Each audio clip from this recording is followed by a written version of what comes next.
The desert outside Tombstone didn't forgive. It swallowed men whole. And tonight, it was about to swallow another. The wind rolled across the Arizona dust flats like a warning from God himself. Sand scratched against wooden storefronts. Saloon doors creaked on tired hinges. Horses shifted nervously at their posts as though they felt what was coming. Inside the Silver Spur Saloon, the air smelled of whiskey, sweat, and fear. Every eye in the room fixed on the bounty poster nailed quickly beside the bar. Wanted Colt Maddox dead or alive. $25,000 reward. $25,000 could buy a ranch. Or a small army. Or enough bullets to end a legend. The man in the poster had sharp eyes and a half smile that looked like trouble. Colt Maddox, some called him a thief. Some called him a murderer. Others called him something worse. A ghost. Because no matter how many posses chased him across Arizona territory, they never caught him. But tonight, someone new had entered Tombstone, and she wasn't here for the money. The woman in the dust-earth saloon doors swung open. Conversation died. Bootsteps hit the wooden floor, slow, deliberate, heavy with purpose. She wore a long black duster coated in trail dust. Twin revolvers rested low on her hips. Not decorative, not flashy, worn from use. Her hat shadowed sharp cheekbones and colder eyes. Eleanor Boone, most just called her Allie. Daughter of Marshall Thomas Boone, the man Colt Maddox supposedly shot dead 2 years ago. She walked to the bar without looking at anyone. Whiskey, she said. The bartender poured it with shaking hands. Nobody missed a silver Marshall's badge pinned inside her coat. Nobody missed the way she stood, balanced, ready, a bounty hunter.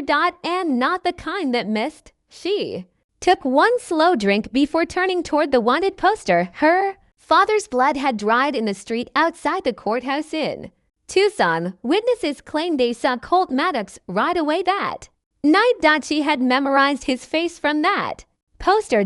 Every line, every shadow.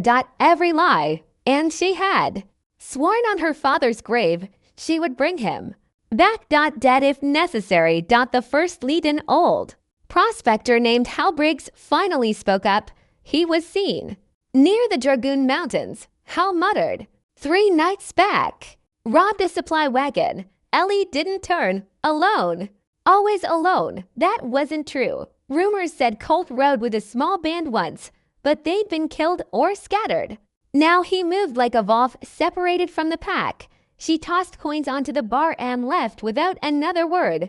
Outside, the sky burned red, a bad omen. Or maybe just the desert reminding her that revenge was thirsty work. The devil of the canyon. 3 days later, Ellie tracked him. Hoof prints, spent cartridges. A campfire built with military precision. He wasn't careless. He was disciplined. That bothered her. Outlaws were supposed to be reckless. She followed the trail into the Dragoon Mountains, jagged rock rising like broken teeth from the earth. At dusk, she saw him sitting beside a small fire, hat tipped back, cleaning his revolver.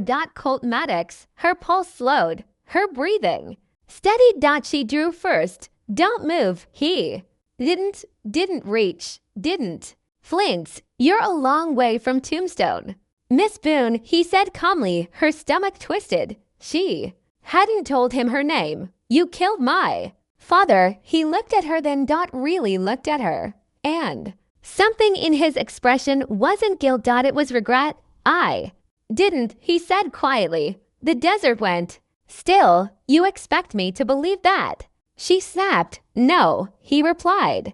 But you're going to. Gunfire exploded from the cliffs above. Ellie barely had time to dive as bullets tore into the rocks around them. Colt moved faster than any man she'd ever seen. He grabbed her arm and pulled her behind a boulder. They're not lawmen, he growled. They're railroad dogs. More shots, professional formation. Not random. They were trained, and they weren't aiming to arrest. They were aiming to kill. Blood in the dust. They fought back to dash back. Ellie fired clean and controlled. Colt moved like lightning. One of the gunmen flanked her left. Colt shot him before she could turn. Another crept along the ridge. Ellie dropped him with a single breath-steadying shot. Silence. Followed. Three bodies lay scattered in canyon. Colt didn't smile. Didn't boast. He just scanned the cliffs for more. They'll send others, he said. Why? She demanded. Because I know what your father knew. Her grip tightened. What does that mean? He hesitated. And in that hesitation, something shifted.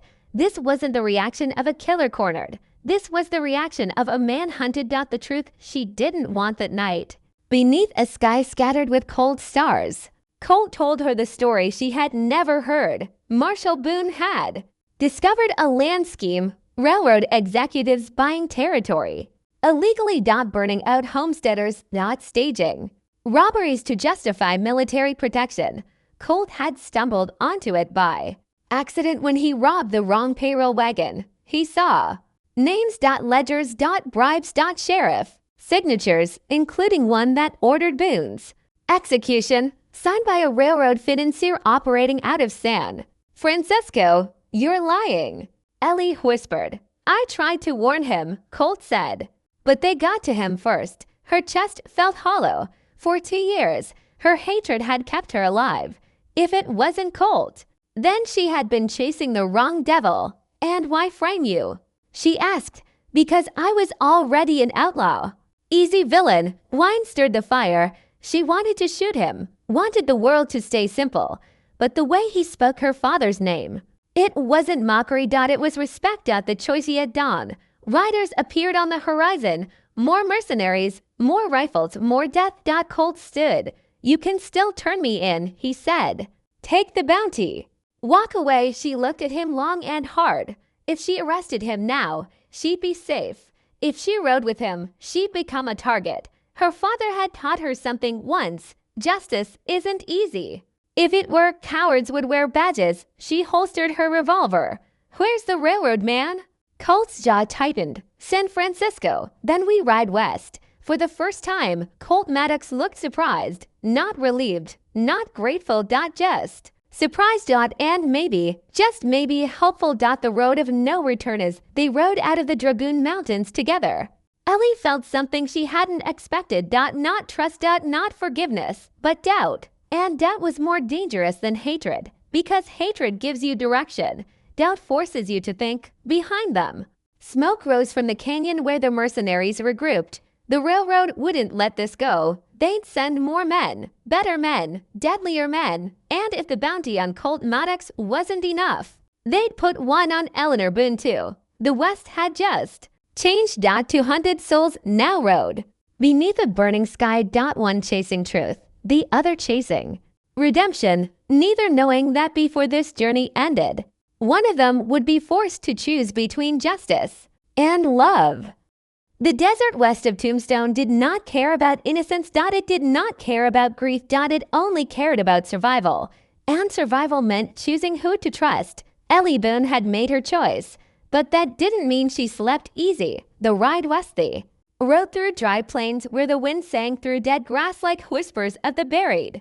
Colt kept his distance at first, 10 yards behind her saddle, never closer. He didn't push conversation, didn't try to charm her. That unsettled her more than if he had. On the third day, they reached a burned homestead. The house was ash. The well-poisoned to wooden crosses stood in the dirt. Colt dismounted slowly. Ellie followed. There were railroad spikes nailed into the remaining fence posts. A mark, a message. This land belonged to a widow and her 2 boys, Colt said quietly. Refused to sell. Ellie's jaw tightened. To who? Colt looked toward the distant tracks cutting across the horizon like a scar. To the men building the future. He didn't say the name. He didn't have to. The empire expanding west. Southern rail expansion had been backed by powerful investors out of San Francisco, men who never dirtied their boots. Men who wore silk vests and gold watches, men like industrial magnate Horace Kincaid. Kincaid wasn't just building railroads. He was building control. Control over land. Control over towns. Control over law. And when law didn't cooperate, it disappeared. Ellie stared at the graves. My father knew. Yes, Colt said. And he wouldn't bend. That sounded like her father. Stubborn. Honest. Uncompromising. And dead. The ambush at Dry Creek. They were crossing Dry Creek Canyon when it happened. The first bullet shattered a rock inches from Ellie's head. The second killed her horse. She hit the ground hard. Colt was already firing. 5 riders appeared on the ridge, armed with repeating rifles. Railroad mercenaries, not bounty hunters. These men weren't after reward money. They were cleaning up problems. And now Ellie was one of them. Colt dragged her behind cover. You still sure about riding west? He asked between shots. She reloaded calmly. Shut up and shoot. They fought like people who had nothing left to lose. Colt moved low and fast, flanking one rider and pulling him from the saddle. Ellie took down another with a precise shot through the throat. But the mercenaries were organized. Disciplined. 2 of them circled wide. Ellie spotted the maneuver too late. One rifle aimed straight at Colt's exposed back. She didn't think. She fired. The bullet struck clean. The mercenary fell. Colt glanced at her. Something new in his eyes. Not amusement. Not suspicion. Respect. When the dust settled, 4 men lay dead. The 5th crawled, bleeding, toward his dropped rifle. Colt approached him slowly. Who sent you? Ellie demanded. The man spat blood. Kincaid knows you're coming. Ellie froze. Kincaid. The name felt like iron. Tell me about Tucson, she said. The man laughed weakly. Your daddy died thinking he could stop progress. Colt's jaw hardened. The mercenary reached for his hidden pistol. Colt fired first. Silence returned to Dry Creek. But it wasn't peaceful. It was warning. The ledger they found it sewn inside the dead man's coat. A folded document stamped with the railroad's crest. Inside, land transfers. Payoffs. Bribes. And one order signed by Horace Kincaid himself. Remove Marshall Boone. Publicly attribute death to outlaw Colt Maddox. Ellie read it 3 times. The desert felt like it was tilting. For 2 years, she had imagined the moment she'd kill Colt. She had rehearsed it in her mind. Now the truth stood in her hands. Colt didn't speak. He let her process. Finally, she looked at him. You tried to warn him. Yes. And he believed you. For a moment. That hurt more than if he'd said no. Her father had known. He had known the truth and died for it. Tears burned her eyes. But she refused to let them fall. What now? She asked. Colt mounted his horse. Now Kincaid knows you're not hunting me anymore.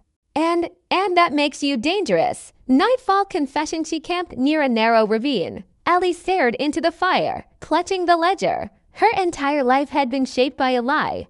Colt sat opposite her, quiet. You could still walk away, he said eventually.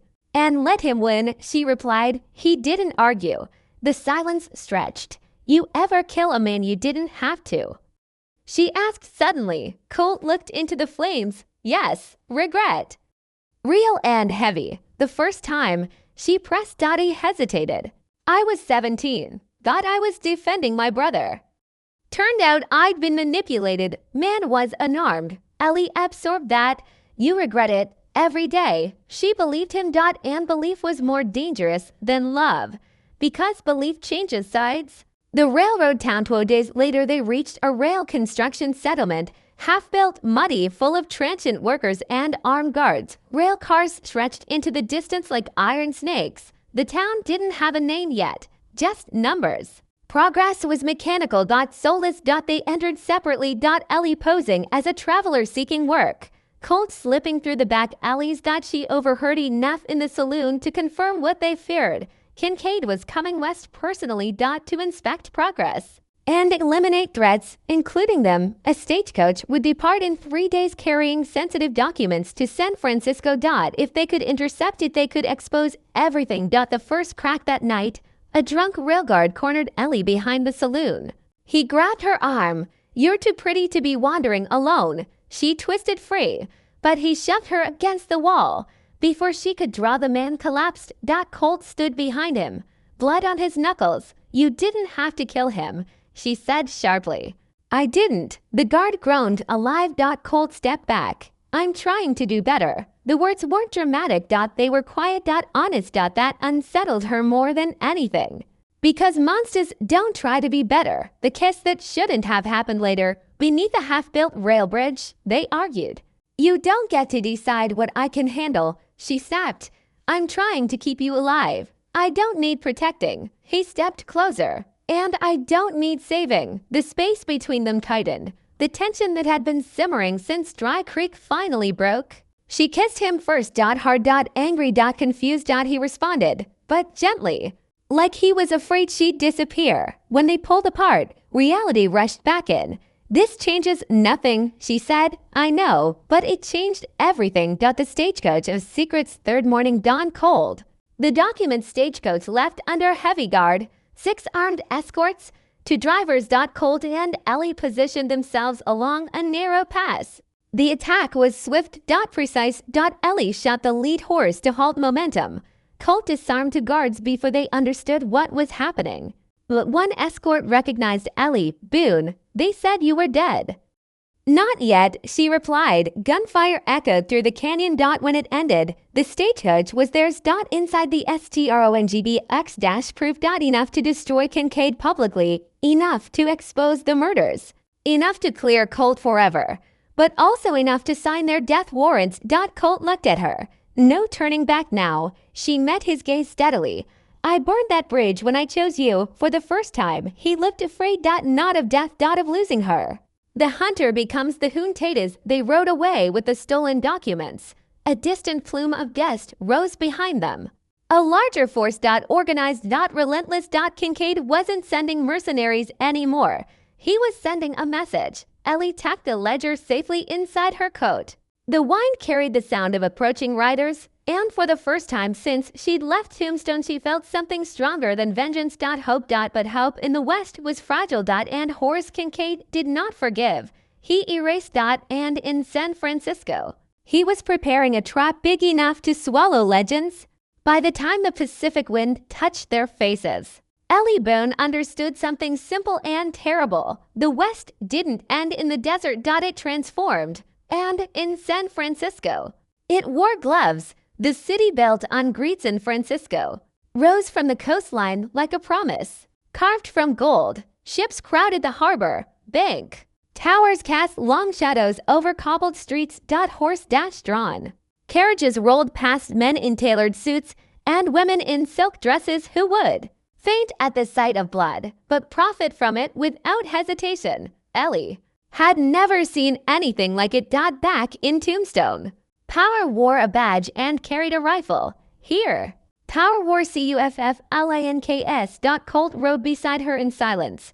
This city doesn't shoot you in the street, he said quietly. It ruins you in rooms you're never invited into. She adjusted the ledger inside her coat. Then, we don't fight in the street. He glanced at her. We fight in their rooms. The Lions Dennis Kincaid's headquarters overlooked the harbor, a towering stone building with iron gates and uniformed guards. The plaque outside read, Kincaid Western Rail Consortium Respectable. Influential. Untouchable. Ellie studied the building from across the street to guards at the gate. More inside. Colt nodded. We don't storm it. No. She looked toward the docks. We embarrass him. The plant stolen stagecoach documents were powerful, but only if made public. Kincaid controlled local law, controlled judges, controlled newspapers, but he couldn't control every press in the city. Not if the information spread fast enough. There was one paper known for opposing monopolies, the San Francisco Herald. Small. Independent. Dangerous. They met the editor after dark in a cramped office that smelled of ink and rebellion. He read the ledger twice. His face went pale. Do you understand what this means? He whispered. Double quotes. Yes, Ellie said. It means war. Colt leaned forward. He started it. The editor swallowed hard. If I print this, he'll crush my business. If you don't, Ellie replied, he'll crush more families. The man hesitated, then nodded. I'll run it at dawn. The trap Springsea didn't make it. Back to their boarding house, city deputies intercepted them 3 blocks away. Not railroad mercenaries. Official law. Colt Maddox, the lead deputy, announced loudly. You are under arrest for the murder of Marshal Thomas Boone. Ellie's blood froze. That's a lie. She shouted. The deputy ignored her. They disarmed. Colt quickly. As if they had rehearsed it. Colt didn't resist. He just looked at her. Don't do anything foolish. She stepped forward. He's innocent. The deputy smiled coldly. Tell it to the judge. As they dragged Colt away, Ellie noticed something worse. Across the street, watching calmly from inside a polished black carriage. Horace Kincaid. He tipped his hat slightly. As if greeting an old friend. The psychological war Colt's arrest wasn't random. It was strategic. Kincaid couldn't allow the documents to surface, and he knew they tried to use them. So he did something smarter. He discredited the messenger. Public hanging had already been scheduled. 2 days. Fast. Efficient. And perfectly legal. Ellie stormed into the Herald office. They took him. The editor looked terrified. The presses are running, he said. But once Kincaid hears, a commotion erupted. Outside. Men shouting, glass breaking, railroad enforcers smashing printing equipment. Burning stacks of newspapers before they could distribute. Kincaid had anticipated everything. Everything but one thing. Ellie. Boone, the jailhouse meeting, bribed a guard to see Colt. The cell was small. Dim. Colt stood when she entered. You shouldn't be here. They destroyed the presses. He nodded slowly. I figured. She gripped the bars. They're hanging you. No. His calm infuriated her. You're not even angry. He stepped closer. I've been running my whole life. Ellie, sooner or later, it catches up. No, she whispered fiercely. Not like this. He looked at her carefully. This isn't just about me anymore. It's about your father. About those families. She pulled a ledger from her coat. They didn't find this. His eyes sharpened. Then you still have a chance. Chance. The word felt fragile. She touched his hand through the bars. Warm. Solid. Real. I won't let them kill you. A faint smile crossed his face. You're starting to sound like Emmy. Kincaid's offer that night. A message arrived at her boarding house. An invitation. Kincaid wanted to meet alone. She almost burned it. Instead, she went. His office was everything she expected. Polished wood, expensive cigars, a wall-sized map of rail lines stretching across the west like veins. Kincaid stood by the window. Gray hair, measured smile, cold eyes. Miss Boone, he greeted smoothly. I'm sorry for your loss. Your father was inconvenient. She fought the urge to draw her revolver. You framed the wrong man. He shrugged lightly. Mr. Maddox was already a criminal. It simplified matters. She stepped closer. I have your ledger. He didn't flinch. I know. Her heart skipped. You think you can expose me? He continued. To who? Judges I fund. Deputies I employ. You can't silence everyone. He turned fully toward her. I don't need to. I only need to silence you. Guard stepped. From behind hidden doors, she cursed herself for walking in alone. But Kincaid raised a hand. Not yet, he said. Calmly. The guards paused. I have a proposal, he continued. Leave the city tonight. Take the ledger, disappear, and I'll commute Mr. Maddox's sentence to life. Imprisonment instead of hanging. Ellie felt the weight of the choice like a gun pressed to her spine. If she refused, Colt would hang. If she accepted, he would rot in prison. And Kincaid would continue burning the West. Why not just kill me? She asked. Kincaid smiled. Because martyrs inspire people. Broken women do not. Rage surged through her veins. She drew her revolver in a flash. The guards aimed instantly. But Kincaid simply sighed. If I die, he said calmly. Mr. Maddox hangs within the hour. Her hand trembled. She lowered the gun. And Kincaid knew he had won that round. The betrayal back at her room. She found it ransacked. The ledger was gone. Her stomach dropped. Someone had searched while she was gone, but they hadn't taken her revolvers, which meant they hadn't known where the ledger truly was. She had hidden it beneath a loose floorboard, still there.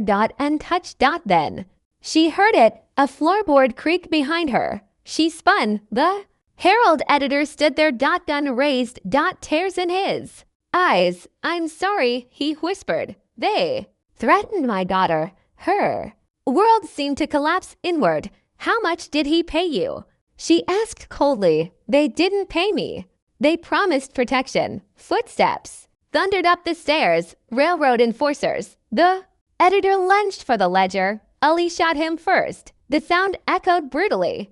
In the small room, she didn't feel triumph. She felt numb. The door burst open. Gunfire erupted. She dove through the window into the alley below. Glass tore at her skin. She ran. Because now she understood. Kincaid wasn't just powerful. He was patient. He was surgical. And he was tightening the noose. The gallows rising at dawn. The gallows stood tall in the city square. A crowd gathered, some curious, some paid to attend. Colt stood on the platform, hands bound. The noose swayed gently in the morning wind. Ellie watched from the shadows. Bruised, bleeding, but alive. She had one bullet left in her rifle. One chance, but shooting him free wouldn't solve anything. They'd hunt them forever. She needed something bigger. Something undeniable. As the executioner placed the rope around Colt's neck, their eyes met. He didn't look afraid. He looked resolved. And that scared her more than death. Because if he had already accepted it, she was running out of time. From the far side of the square, a train whistle blew. Loud, piercing. And through the crowd rolled a massive rail engine bearing Kincaid's insignia. The man himself stepped down from a private car. He wanted to witness it. Personally, he wanted to watch the outlaw swing. And the woman break. Ellie steadied her breathing. Her heart pounded like thunder in her ears. The West had followed them here. And now it demanded a decision. The lever began to pull and Ellie Boone stepped forward into the open. The lever began to fall. The crowd leaned forward. In the center of the square, beneath the gray morning sky of San Francisco, Colt Maddox stood with a rope around his neck. Horace Kincaid watched from beside his polished private rail car, gloved hands folded neatly behind his back. He looked almost bored. Ellie Boone stepped out from the edge of the crowd. "Stop." Her voice cracked across the square like a rifle shot. Heads turned. Deputies raised weapons. Colt's eyes locked onto hers, and for one fraction of a second the world went silent. The shot that changed everything. Lee raised her rifle, not at Colt. At the gallows beam. She fired. The rope snapped clean. Colt dropped hard to the platform, air exploding from his lungs. Chaos erupted. Deputies shouted. Citizens screamed. Ellie fired again, this time into the lock of Colt's shackles. The metal burst apart. Colt rolled, grabbed a fallen deputy's revolver, and came up shooting. Two deputies fell. Kincaid didn't run. He stepped backward calmly toward his railcar. Because he understood something most men didn't panic. It repositioned. Open war in the square. Gunfire tore through storefront windows. Horses screamed. Smoke filled the air. Colt reached Ellie's side. "You always this dramatic," he shouted over the gunfire. She reloaded without looking at him. "Run." They bolted through the chaos, ducking between overturned wagons. But this wasn't the desert. This was a city. And cities trap you. Railroad enforcers poured into the square from side streets, organized, uniformed, disciplined. They weren't reacting. They were prepared. Kincaid had anticipated an attempt. He wanted spectacle. He wanted to crush it publicly. Ellie realized it too late. This was bait. She hissed. Colt nodded grimly. "Yeah." The unexpected Elias bullets ricocheted off brick walls. A carriage skidded to a stop beside them. The driver threw open the door. "Get in if you want to live." It was a woman. Mid-30s. Sharp eyes. Well-dressed. Not frightened. Colt didn't hesitate. He shoved Ellie inside and jumped in after her. The carriage lurched forward. Railroad riders gave chase. "Who are you?" Ellie demanded. The woman didn't turn. "My name is Margaret Hale," she replied coolly. "And Horace Kincaid ruined my family?" Ellie exchanged a glance with Colt. Another enemy of Kincaid. Another casualty of progress. The carriage raced toward the docks. Gunshots shattered the rear window. Colt returned fire through the broken glass. Two pursuers fell back, but more followed. Blood on the pier. They abandoned the carriage at the waterfront. Fog rolled in thick from the Pacific. Ships groaned against their moorings. Margaret led them into a warehouse. Inside were crates stamped with rail INS, IGNIS. Evidence. Contracts. Illegal land claims. Why help us? Ellie asked, breathless. Margaret faced her fully. Because Kincaid bankrupted my father when he refused to sell his shipping company. When we resisted, he accused him of fraud. My father shot himself before the trial. The pain in her voice was quiet. Controlled. But lethal. Colt checked the doors. They'll find us. Margaret nodded. Double quotes. Yes, they will. Bootsteps thundered outside. Railroad enforcers had tracked them. The warehouse doors burst open. Gunfire exploded again. This time, it was close. Brutal. Personal. Ellie fought alongside Margaret while Colt covered the rear exit. Margaret wasn't helpless. She shot with precision. One enforcer fell. Another. But there were too many. A bullet struck Margaret in the side. She staggered. Ellie caught her. Go, Margaret gasped. There's a boat behind the pier. I'm not leaving you. Margaret grabbed her coat fiercely. You want to beat him, survive.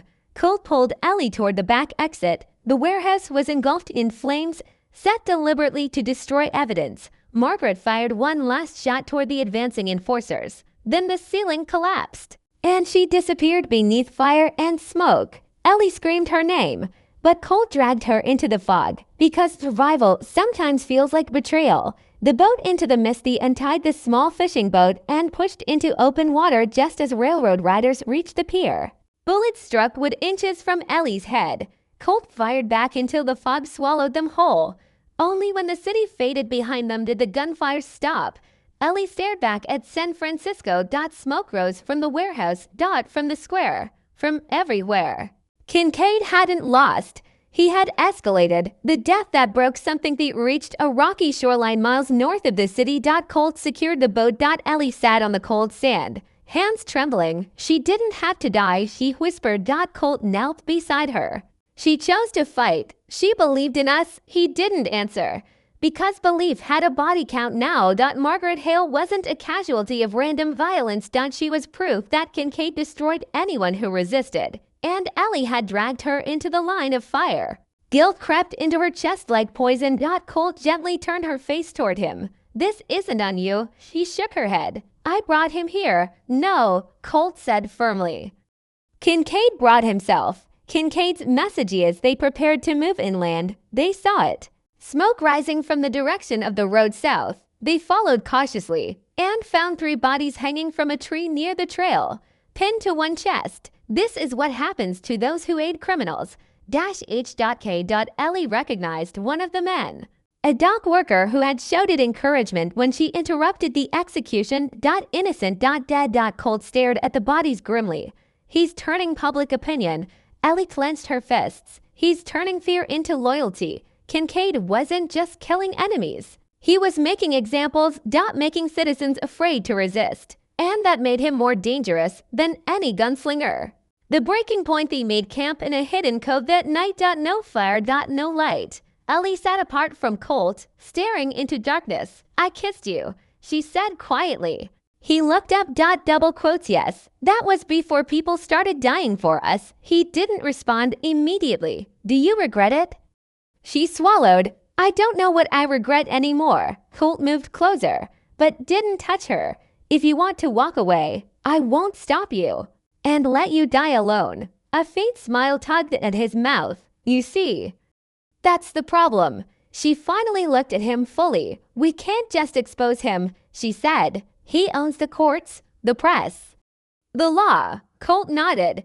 So what are you thinking? Her eyes hardened. We don't destroy his reputation. She paused. We destroy his empire. The decision that changed the war. Kincaid's rail line was nearing completion across Arizona territory. One key junction remained unfinished, a canyon bridge that would connect east to west permanently. Without it, the expansion stalled. Investors panicked. Stock collapsed. Power weakened. Colt understood immediately. You're talking about sabotage. I'm talking about justice. That bridge is heavily guarded. So was your execution. A long silence stretched between them. The West had shaped them into survivors, but this was transformation. No longer reacting. Now striking. Colt finally nodded. If we do this, there's no coming back. She met his gaze steadily. There wasn't. After Margaret back to the desert they rode south under cover of night, avoiding major roads. Kincaid would assume they fled inland to regroup. He wouldn't expect them to ride straight back into Arizona, back to where this started. Back near Tucson, where the final rail bridge stood half complete over a deep canyon. Ellie felt something changing inside her. The woman who rode out of Tombstone seeking revenge was gone. In her place stood someone else, someone who understood power didn't crumble from accusations. It crumbled from loss, and she intended to make Horace Kincaid lose everything. As dawn broke over the desert, Colt rode beside her in silence. Behind them, San Francisco SMOLDRED. Ahead of them, iron tracks stretched toward destiny. Kincaid thought he had tightened the noose. He didn't realize he had cut the rope himself. The Arizona desert welcomed them back like an old wound reopening. By the time Ellie Boone and Colt Maddox crossed into the territory east of Tucson, the wind carried iron dust and the distant clang of hammers. Kincaid's empire was growing spine and bone out here. And at its heart, the canyon bridge. The bridge that would change the West. It stretched across Blackstone Canyon like a skeleton of iron and ambition. Half-finished. Towering. Massive wooden scaffolding climbed into the sky. Rail beams arched across a dizzying drop where the canyon floor waited hundreds of feet below. Once completed, it would link the eastern rails permanently to the Pacific line. Once completed, Horace Kincaid would own the arteries of the West. Armed guards patrolled the perimeter. Tents and supply wagons dotted the work camp. Flood lanterns illuminated the structure even at night. Colt studied it from a distant ridge. "That's not a bridge," he muttered.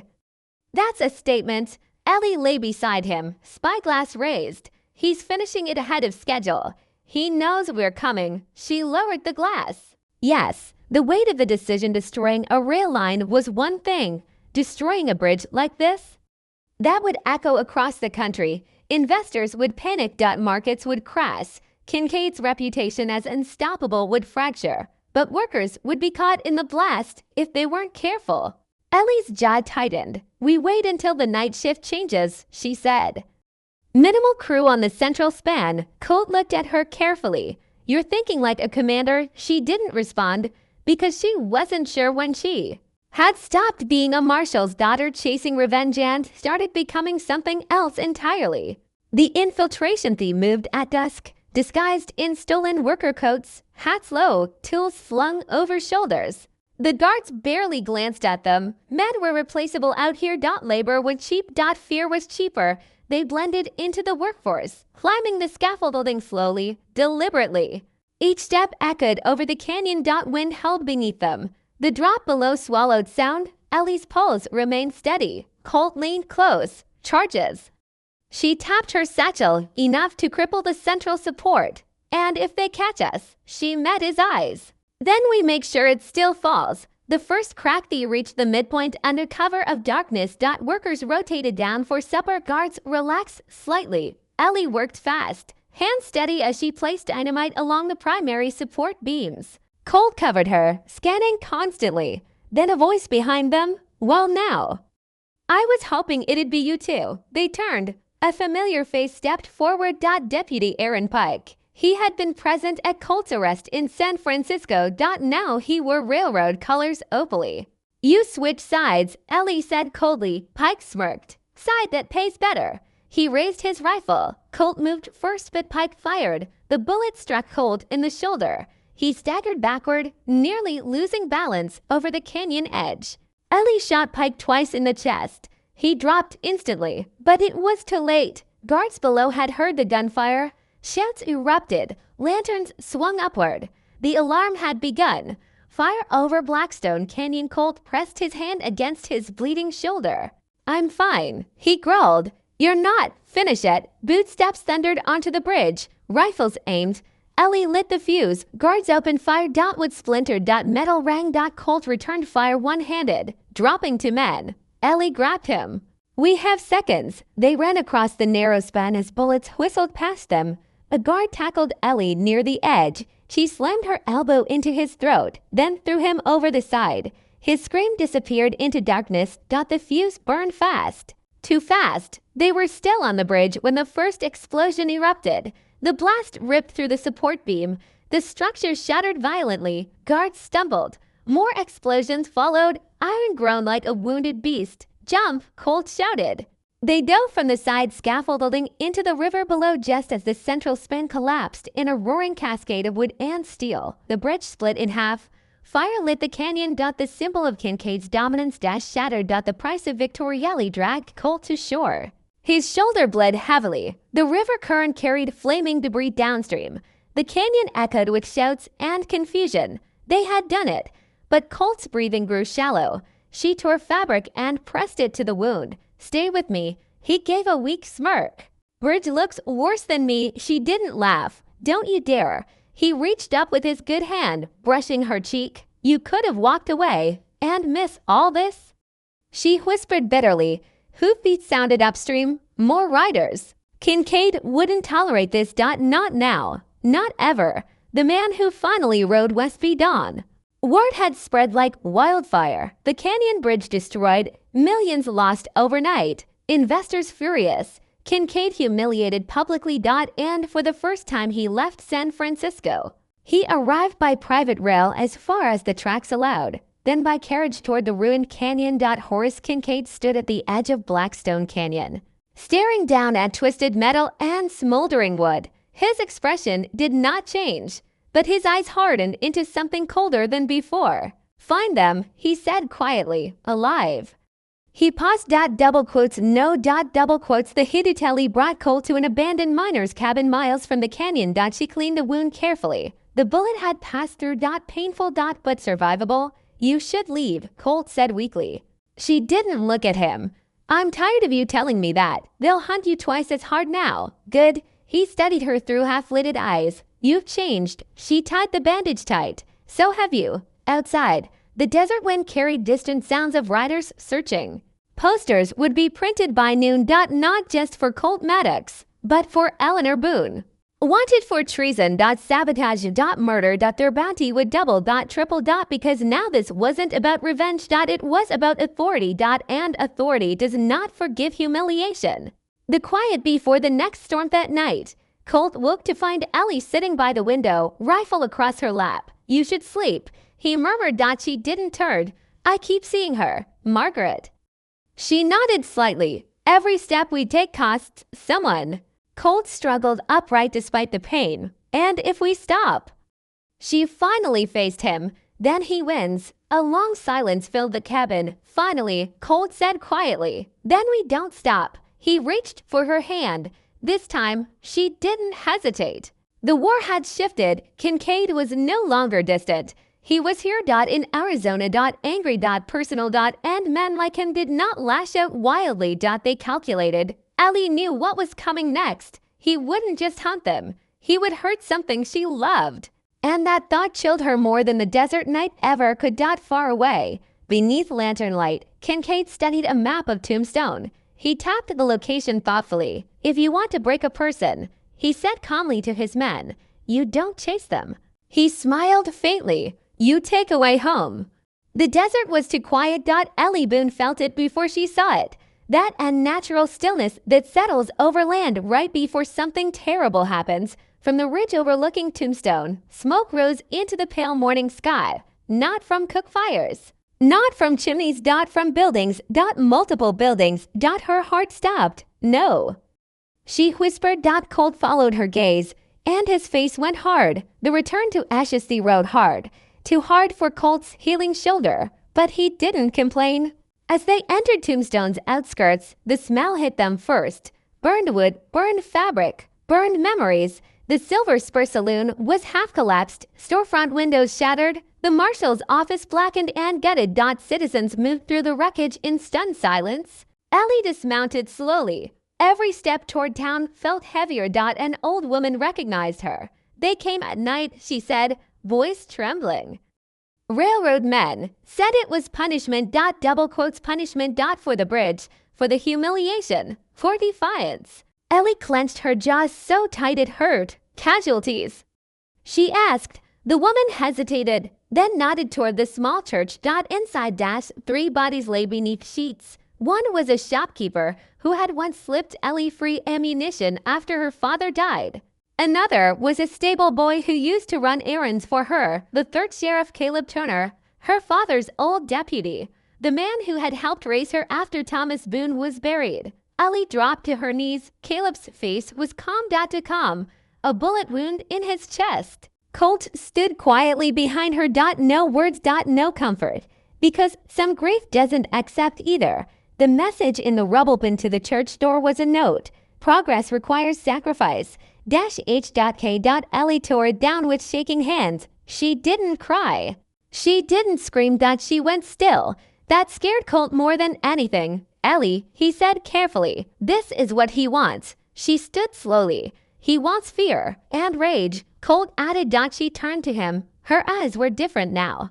Something had hardened beyond repair. He doesn't get fear. Her voice was calm.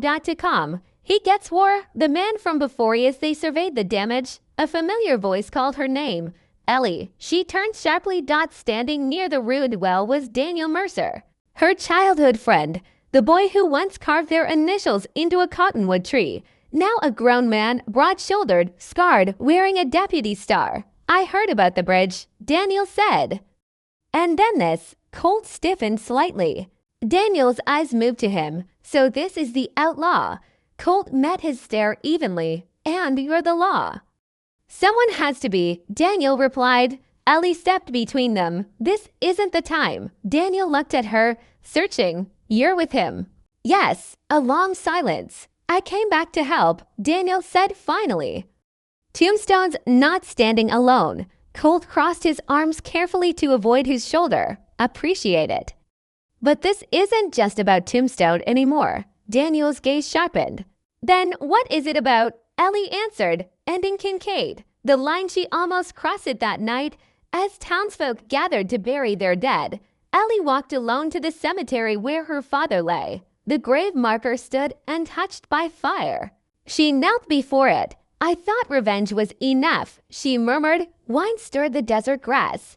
I was wrong. Footsteps approached softly. Colt stopped a respectful distance behind her. He burned my home, she continued quietly. Killed Caleb?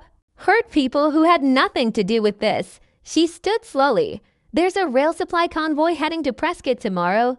Colt nodded cautiously. I know. I'm going to hit it. That's not surprising. She looked at him. No survivors. The words hung heavy in the night air. Colt's jaw tightened. That's not you. You don't know that anymore. He stepped closer. I know enough. Silence stretched between them. Once you cross that line, he said quietly, there's no coming back. Her voice trembled slightly. Maybe I don't want to. He reached for her hand. She pulled away. For the first time, distance formed between them. The convoy done, Ellie rode alone toward the supply route outside Prescott. She didn't tell Colt. Didn't tell Daniel. She just rode. Dust rose in the distance by midday. 3 wagons. 6 guards. Not heavily armed. Mostly hired hands. Not decision makers. Not Kincaid. Just workers. Her rifle rested steady against her shoulder. She could see their faces through the scope. Men laughing. Talking. Unaware. Her finger tightened on the trigger. A single shot would begin it. A massacre would end it. Her breath slowed. She thought of Caleb. Of Margaret. Of her father. She thought of Kincaid's smile. Her finger pressed. A shot rang out. But not hers. One of the convoy guards fell. Ellie jerked in shock. More shots followed from the ridge to her left. Colt rode down hard, firing carefully to disable wagons without killing the men. Daniel appeared from the opposite ridge, flanking. Within minutes, the guards were disarmed. Alive. Terrified. Ellie stared at Colt, fury blazing. You had no right. He rode close. I had every right. They burned my town. And you were about to become him. He shot back. The words hit harder than a bullet. Daniel approached cautiously. You want justice, he said. Then we take prisoners. We take testimony. We build a case even the territory governor can't ignore. Ellie looked between them. The men in the dirt trembled. Human. Scared. Guilty of working for evil but not evil themselves. Her rage warred with her conscience. Finally, slowly she lowered her rifle. A different kind of worthy interrogated the guards carefully. One finally spoke. Kincaid's moving his central command west, the man stammered. Temporary headquarters near the rail yard outside Tucson. Colt and Daniel exchanged glances. Ellie felt something shift. This wasn't random retaliation anymore. Kincaid was consolidating, preparing for a final push. Why Tucson? Daniel asked. Because the governor's visiting next week, the guard replied. Public ceremony, rail expansion celebration. Ellie's mind raced. Public. High profile. Press coverage. If they struck the rip, wouldn't be sabotage in the shadows. It would be exposure in daylight. The rift at night back in Tombstone. Daniel pulled Ellie aside. You trust him? Daniel asked quietly. With my life. That's not what I asked. She didn't answer. Daniel looked toward Colt across the street. You loved this town long before he came into it. I still do. Then don't let him turn you into something it won't recognize. She bristled slightly. He didn't make this choice. No, Daniel agreed. But he'll follow wherever you lead. Ellie watched Colt in the fading light. He stood alone near the burned saloon, staring at the ruins. He wasn't untouched by this. He carried it too. She walked toward him slowly. Thank you, she said quietly. For what? For stopping me. He looked at her carefully. You stopped yourself. A long pause. Then she stepped closer. This ends in Tucson. He nodded. Yeah, and if one of us doesn't walk away. His eyes softened. Then at least we'll know we chose who we became. The man who thought he 1 mile away. Horace Kincaid received word that the convoy had been intercepted, but not destroyed. His expression remained composed. They spared the guards.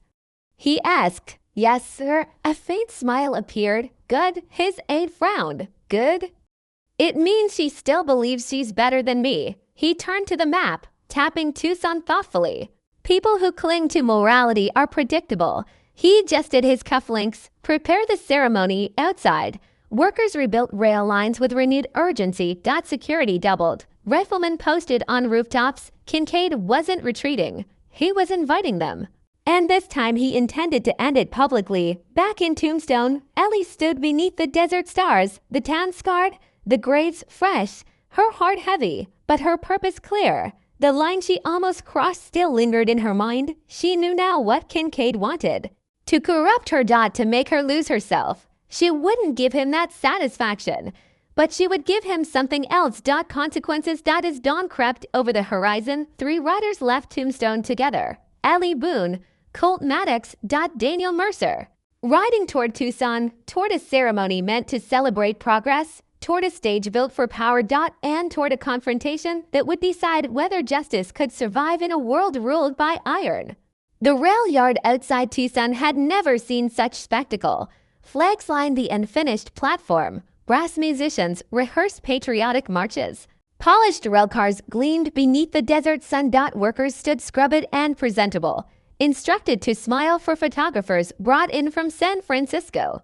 At the center of it all rose a wooden stage draped in red, white, and blue bunting. And on that stage would stand Horace Kincaid, the man who burned towns, the man who framed the innocent, the man who believed progress justified everything, the governor. Arrives by noon, dignitaries gathered beneath shaded awnings. Territory officials, business leaders, landowners, and finally Governor Edwin Harper stepped down from a private carriage, greeted by applause. Harper was a politician first and last. Careful smile, careful posture, careful distance from controversy. Kincaid greeted him warmly. To the future of Arizona, Kincaid declared. To prosperity, the governor replied. The band struck up a triumphant tune. The crowd cheered. But not everyone clapped. From a ridge overlooking the ceremony, Ellie Boone watched through a spyglass. Colt lay beside her, shoulder stiff but usable. Daniel Mercer scanned the perimeter. Security was heavy. Riflemen on rooftops. Railroad guards along the crowd edges. Uniformed deputies interwoven throughout. Kincaid hadn't underestimated them this time. This isn't just a celebration, Daniel muttered. It's bait, Colt replied. Ellie lowered the glass. Then we step into it. The plan they would not shoot from the ridge. They would not sabotage from shadows. Today was about exposure. Ellie carried copies of the ledger, smuggled and hidden in multiple places. Daniel had secured statements from surviving convoy guards. Cole carried something else. A final card. If the crowd heard the truth directly, if Harper saw the evidence. Publicly, Kincaid couldn't silence all of Tucson without turning the territory against him. But public confrontation meant vulnerability, and vulnerability meant blood. The stage Kincaid stepped forward first. His voice carried across the rail yard. Ladies and gentlemen, today we celebrate unity. We celebrate connection. We celebrate a future where the West stands shoulder to shoulder with the East. Applause. Manufactured, guided, we have faced resistance. He continued smoothly. Criminal elements who seek to halt progress through violence and sabotage. His eyes swept across the crowd. Ellie felt it like a blade. But let this ceremony stand as proof that law and order prevail. Governor Harper nodded approvingly. And now, Kincaid concluded, we lay the final rail that will bind Arizona territory to destiny. Workers lifted a polished golden spike. Symbolic. Photographers prepared. And that was when Ellie Boone stepped into the open. The interruption. Before you drive that spike, she called out clearly, you might want to explain how many graves it cost. The crowd murmured. Deputies stiffened. Colt and Daniel moved into position on opposite flanks of the gathering. Kincaid did not flinch. He looked almost pleased. Miss Boone, he said smoothly. I was wondering when you'd join us. Governor Harper looked confused. Who is this woman? Ellie climbed onto the edge of the stage. Eleanor Boone, daughter of Marshal Thomas Boone. A ripple moved through the crowd. My father was executed under false charges tied directly to this man. Double quotes. Gasps. Murmurs. Kincaid smiled faintly. A grieving daughter, misled by an outlaw. Ellie pulled a ledger from her coat and held it high. These are signed orders authorizing murder, land theft, arson, and bribery. Daniel began passing copies through the crowd. Colt stepped closer to the stage. Governor Harper took one of the pages reluctantly. His face shifted as he read. Kincaid's tone remained calm. Forgery, he said lightly. Is it? Ellie asked. She turned toward the crowd. How many of you lost land? Lost homes, lost family because you wouldn't sell. Hands began to rise, tentatively at first. Then more. Kincaid's eyes narrowed slightly. Control was slipping, but he still had one move left. The betrayal. A gunshot rang out. Not from a rooftop. From the stage. Ellie froze. Daniel staggered backward. Blood bloomed across his chest. The shooter stood behind him. Deputy Aaron Pike's brother. Another railroad loyalist embedded in Tucson's law. Chaos erupted. Crowd screaming. Guards raising rifles. Daniel collapsed. Ellie caught him before he hit the ground. No. No, stay with me, she whispered. He coughed blood. You. We're always stubborn. Her vision blurred. You can't die now. He managed a faint smile. Guess, someone has to keep him honest. His eyes flicked briefly toward Colt, then back to her. And then they went still. Ellie felt something inside her fracture completely. The breaking point. Colt reacted instantly, shooting the deputy before he could fire again. Guards surged forward. Kincaid stepped back behind armed protection. Arrest them, he ordered, but the crowd was no longer compliant. Workers shouted. Citizens pushed back. The governor barked for order. Ellie rose slowly, Daniel's blood on her hands. Her grief transformed into something colder than rage. Precision. She raised her rifle, aimed straight at Kincaid. Silence rippled outward. You burned my town, she said clearly. You framed my father. You murdered innocent people. And now you killed the last man who believed this territory could still be decent. Kincaid stared back at her. You won't shoot, he said calmly. You still believe in law. She hesitated. Just for a second. Because he wasn't wrong. And he knew it. That was his power. He counted on her restraint. The governor's choice. Governor Harper stepped forward suddenly. Is this true? He demanded of Kincaid. Kincaid didn't look at him. He kept his gaze locked on Ellie. Careful, Governor, he said quietly. Investors don't appreciate instability. Harper's hands trembled slightly. The crowd watched. The territory balanced on a blade. Ellie lowered her rifle slightly, not in surrender, but in strategy. Governor, she said firmly, arrest him. Right now, or you're complicit. The word hung heavy. Complicit. Harper looked at the papers again. At the crowd. At the armed guards. At Kincaid. Power shifted in that instant. Subtle. But real. Finally, Horace Kincaid. The governor said slowly. You are to be detained pending investigation. Double quotes gasps. Shock. Kincaid single quotes s composure cracked for the first time. You have no authority to. Deputies hesitated. Then two stepped forward uncertainly. Not railroad men. Territory law. They moved to take Kincaid's arms. He didn't resist, but his eyes burned into Ellie's. This isn't over, he whispered. It never was. The shot that wasn't meant to kill as they led Kincaid down from the stage. Another rifle cracked from the rooftops. A hidden railroad sniper. The bullet struck Governor Harper in the shoulder. Panic exploded. Colt fired toward the rooftop, hitting the sniper clean. But the damage was done. The ceremony descended into chaos. Guards scattered. Crowd fled. In the confusion, Kincaid broke free. One sharp elbow. One desperate sprint toward a waiting horse. Ellie raised her rifle, but civilians were in the way. She couldn't risk it. Kincaid mounted and rode hard west. Free. Again. The aftermath. Neil Mercer lay covered by a blanket near the stage. Governor Harper was rushed to a doctor alive, but shaken. And Horace Kincaid had escaped. Colt approached Ellie carefully. He won't run forever, he said. She stared toward the horizon where dust still lingered. No, she replied softly, he won't, because now it was no longer about exposure. The governor had seen enough. An investigation would begin. Railroad power would weaken. But Kincaid himself would not surrender quietly. And Ellie knew something else. He had looked afraid when Harper ordered his arrest. Not angry. Afraid. That meant cracks were forming. Empires don't collapse instantly. They fracture. Slowly. Violently. And when they do, they bury everyone beneath them. Ellie knelt beside Daniel one last time. I'll finish it, she whispered. Then she stood. The ceremony of steel had ended in blood. The war had turned public. And now it would turn personal in ways none of them were prepared for.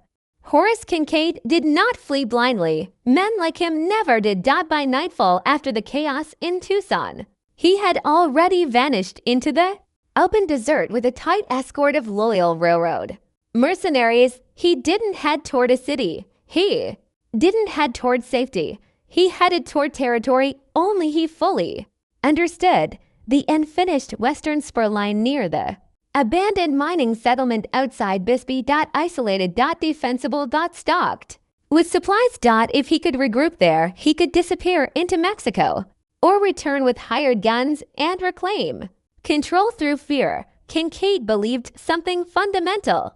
Power could always be rebuilt. As long as the person wielding it survived. Ali Bin intended to prove him wrong. The governor's ultimatum. Governor Harper survived the snipers. Bullet. Barely. And survival changed him. Within hours. He issued public warrants for Horace Kincaid's arrest on charges of conspiracy, murder, and corruption. The territory erupted. Investors distanced themselves. Railroad shareholders panicked. But warrants meant nothing in the desert without someone willing to enforce them. Ellie stood outside the medical tent where Harper recovered. You'll have federal marshals within a week, the governor told her weakly. A week is enough. Time for him to vanish, she replied. Harper met her eyes. Carefully. You're asking permission. I'm asking for authority. Long silence. Then Harper nodded. Slightly. You'll have temporary deputy status. Colt raised an eyebrow beside her. She didn't smile. This wasn't victory. It was escalation. The possibility of no return. They rode out at dawn. Just the two of them. Daniel's grave still fresh behind them. Tombstone scarred but standing. Colt's shoulder healed. Enough for steady aim. Ellie wore her father's old badge pinned beneath her coat. Not for pride. For reminder. You ready? Colt asked quietly. She didn't hesitate. Yes. But in truth she felt the weight of what this meant. If Kincaid died in a gunfight, he'd become legend to some. If he stood trial, he'd unravel networks of corruption. But trial required capture. and capture required mercy. Mercy she wasn't sure she still possessed. The desert titans tracked the mercenaries south. Reading hoofprints and supply markings across scorched earth, Kincaid's men weren't hiding well. They were moving fast. Confident. They believed distance was protection. By the third day, Ellie spotted smoke near the abandoned mining structures outside Bisbee, a natural fortress of rocky cliffs and narrow passes, perfect for defense. Colt studied the terrain. 5-1 at least, he estimated. Maybe more. Ellie adjusted her rifle strap. We take the high ridge at dusk. He watched her carefully. You want him alive? The question lingered. Finally, yes, it surprised even her. Colt nodded once. Then we make it clean, the duel before the storm as they moved into position. A lone rider broke from the mining camp below. He rode straight toward them. Bold. Confident. Colt recognized him first. Silas Crow, former outlaw, now Kincaid's right hand. A man as fast with a gun as Colt. Silas stopped midway in the canyon clearing and called out, Colt Maddox. Colt stepped into view slowly. Ellie tensed. This ain't your fight, Boone, Silas shouted. This is between men who know what the world really is. Colt didn't respond. Silas dismounted deliberately. One-on-one, he said. Like it used to be, Ellie whispered. It's a trap. Colt gave the faintest nod. I know, but this wasn't about logic. It was about unfinished history Silas had once written beside Colt before selling his loyalty to the highest bidder. And now he wanted to prove something. Colt stepped into the clearing, wind whipped dust around them. 2 guns, 2 men, 1 history. Ellie held her breath. Silas smiled faintly. You could have been rich, he said. Instead you chose conscience. Colt's voice stayed calm. You chose cowardice. Silas drew first. Fast. But not fast enough. Colt's shot echoed once. Silas fell backward into the dirt, dead before he hit. Ellie exhaled slowly. Colt stood over the body briefly. No triumph, just closure. Let's finish it, he said. Into the lion's nest. Night fell. They circled the mining camp from above. 3 mercenaries remained guarding the central shack where lantern light burned. Kincaid was inside. Ellie could see his silhouette moving through the thin curtain. He wasn't panicking. He was writing. Planning. Even now. Colt whispered. We take the guard silent. She nodded. They moved like shadows. One guard dropped from a chokehold. Another fell to a quiet blade between ribs. The third spotted Ellie too late. She struck him with the butt of her rifle, knocking him unconscious. No unnecessary blood. Not tonight. They approached the shack. Colt positioned himself at the back. Ellie kicked the door open. The final conversation. Horace Kincaid looked up calmly from his desk. No weapon in hand. No visible fear. I was wondering which of you would pull the trigger, he said. Ellie aimed her rifle squarely at his chest. It's over. He glanced at Colt behind her. You could still walk away.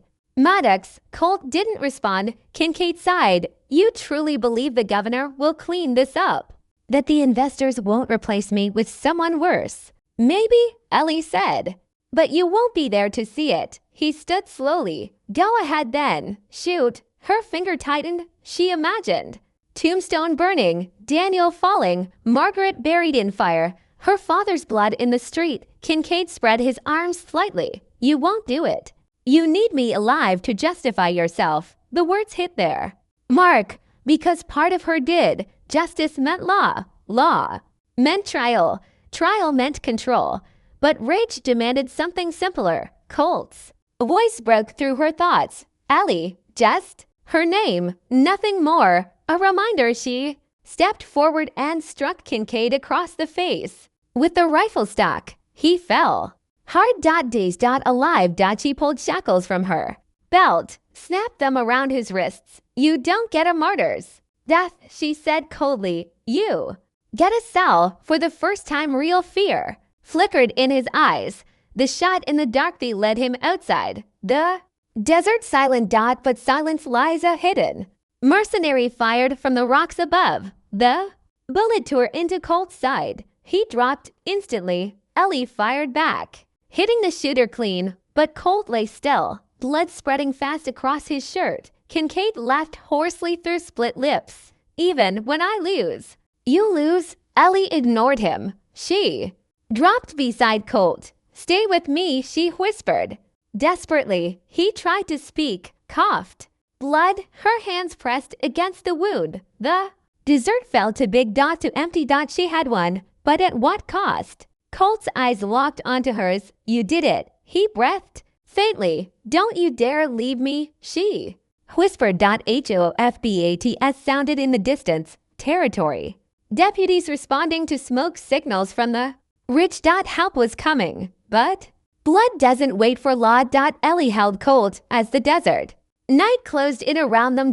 And for the first time since this war began, she felt something worse than anger. She felt fear of a world without him in it. Horace Kincaid sat bound in the dirt. Defeated. Captured. But smiling faintly through broken teeth, because even in chains he believed damage had been done. And damage, once inflicted, never fully heals.